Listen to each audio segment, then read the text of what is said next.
స్వామి తీసుకోండి.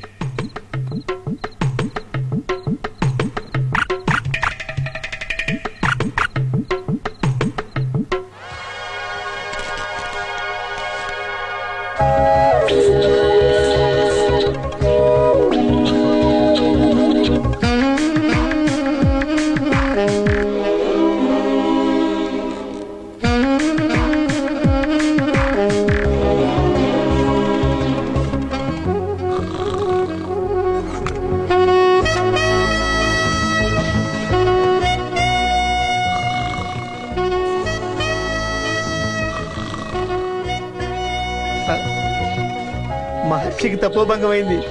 ఇంకా ఈ రాత్రికి జింగిడే జింగిడి.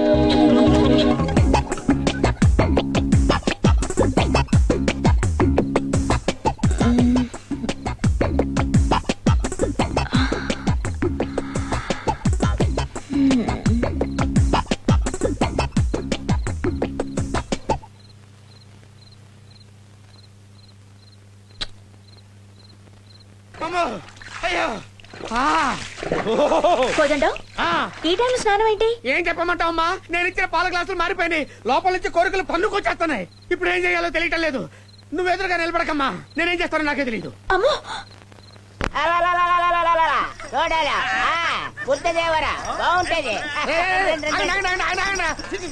కంపు వెదలారా, కుళ్ళు వెదలారా, ఎక్కడికి రా?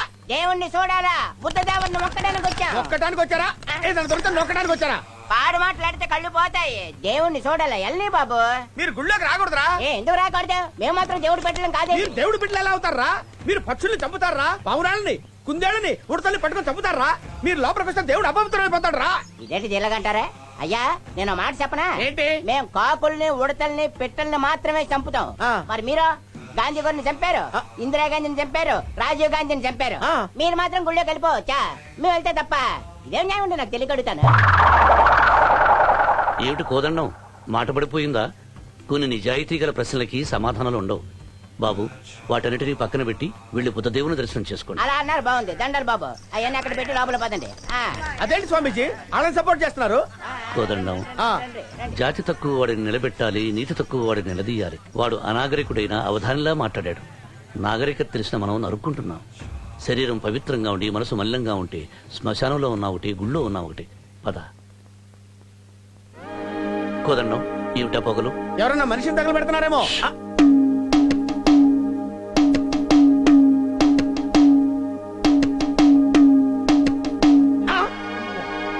స్వామి, ఏమిటి నాయనా? తమరు సాధువులు కదా, సన్యాసం పుచ్చుకున్నాక కూడా గంజాయి పీకుతున్నారే, తప్పు కదూ? తప్పు కాదు నాయనా. భగవంతుడు పంచభూతాల్ని సృష్టించాడు. అలాగే జామ చెట్టు, వేప చెట్టు, బత్తాయి చెట్టు, నిమ్మకాయ చెట్టుతో పాటు గంజాయి మొక్కను కూడా సృష్టించి పొగ పీల్చి ఆనందించమన్నాడు. అంటే గంజాయి గంగాధరుడి ప్రసాదమా స్వామి? అవును నాయనా, నేను గంజాయి తాగుతూ ఇక్కడి నుంచే శివుడితో మాట్లాడతాను. ఈ గంజాయి నీకు పరమేశ్వరుడికి ఇంటర్నెట్ కనెక్షన్ లాంటిదా? బాగా చెప్పావు బాబు. మీకు ఇంకో విషయం తెలుసా స్వామి? ఏమిటి నాయనా? పరమేశ్వరుడు గంజాయి మొక్కతో పాటు జామ చెట్టు, వేప చెట్టు, కొబ్బరి చెట్టు, మామిడి చెట్టు, గన్నీరు చెట్టును కూడా సృష్టించాడు. మీరు ఒక్కసారి గన్నీరు పప్పు తింటే ఇంటర్నెట్ లో ఈశ్వరుడితో మాట్లాడవే కాదు, డైరెక్ట్ గా కైలాసానికి వెళ్లి పార్వతిని పక్కకు నెట్టి ఈశ్వరుడితో ఇంటర్వ్యూ చేయొచ్చు. శిష్య, వెంటనే గన్నీరు పప్పు పట్టరా. నమ పార్వతీ పతయ హర హర మహాదేవ శంభో శంకర. ఇద్దరు స్వాములు అవుట్.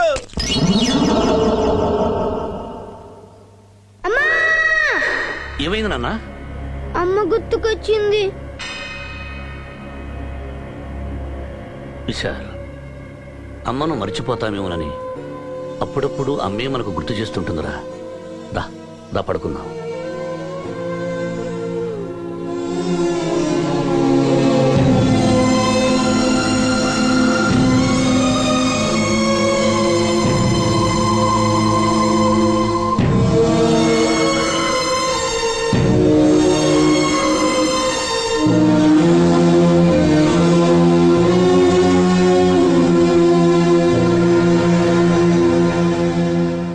లక్షలు, ఒకే ఒక 10 లక్షలు సాయం చేస్తే నా సమస్యలన్నీ తీరిపోతాయి.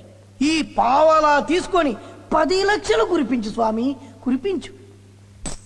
దురాశ దుఃఖానికి చెట్టు బాబు. మీరా స్వామి? పావలా ఉండిలో వేసి దేవుణ్ణి 10 లక్షలు అడిగితే ఎక్కడి నుంచి తెస్తాడు? దేవుడుగా స్వామి ఎక్కడి నుంచి తెచ్చిస్తాడు? అదే ఎక్కడి నుంచి తెస్తాడు అని. స్టేట్ బ్యాంక్ ను లూటీ చేస్తాడా? ఆంధ్ర బ్యాంక్ ను చేస్తాడా? ఆహా. రిజర్వ్ బ్యాంక్ ను చేస్తాడా? కాదండి. ఒకవేళ చేస్తే అతను బందిపోటు అవుతాడు కదా. కదా. పోనీ రాత్రికి రాత్రి ప్రింటింగ్ చేశాడనుకో, ఆ. వాటి మీద ఏ నెంబర్లు వేయాలి? పాత నెంబర్లు గుద్దాలండి. అప్పుడు ఇవి దొంగ నోట్లు అవుతాయి కదా. కా. ఆ? నీ వల్ల జైల్లో దేవుణ్ణి పెడతారు. ఆహా. ఎందుకయ్యా? పావలా ఉండిలో వేసి దేవుణ్ణి క్రిమినల్ చేస్తారు. తప్పైపోయింది, నేను వెళ్ళిపోతాను సార్. ఆగు. కష్టం లేకుండా ఫలితం ఆశించడం సోమరిపోతుల లక్షణం. మనిషికైనా పశువుకైనా పనిచేస్తేనే ఫుడ్ గడ్డి. పెట్టిన గడ్డి చాలు. నమస్కారం, నేను వెళ్ళిపోతాను స్వామి. నమస్కారం. బుద్ధం చరణం గచ్చామి, బుద్ధం చరణం గచ్చామి.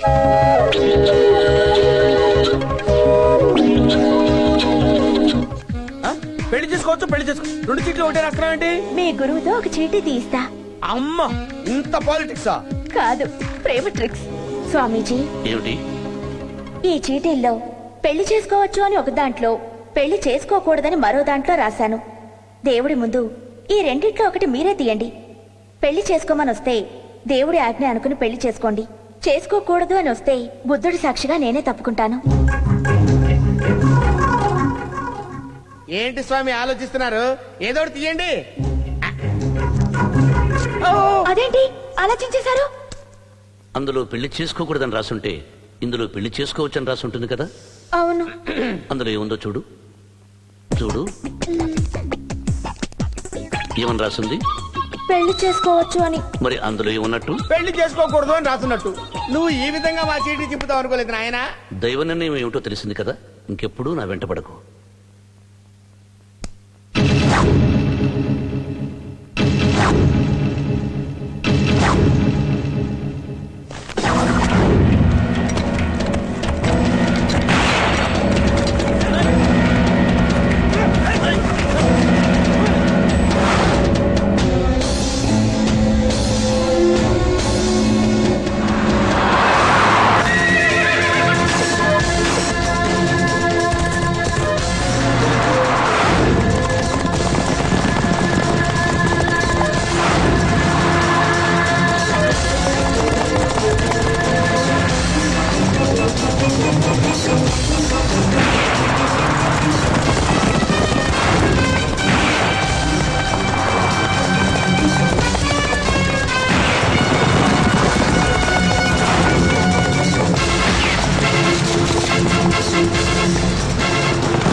బౌద్ధ భిక్షువి, నీకెందుకు ఇవన్నీ చెప్పా?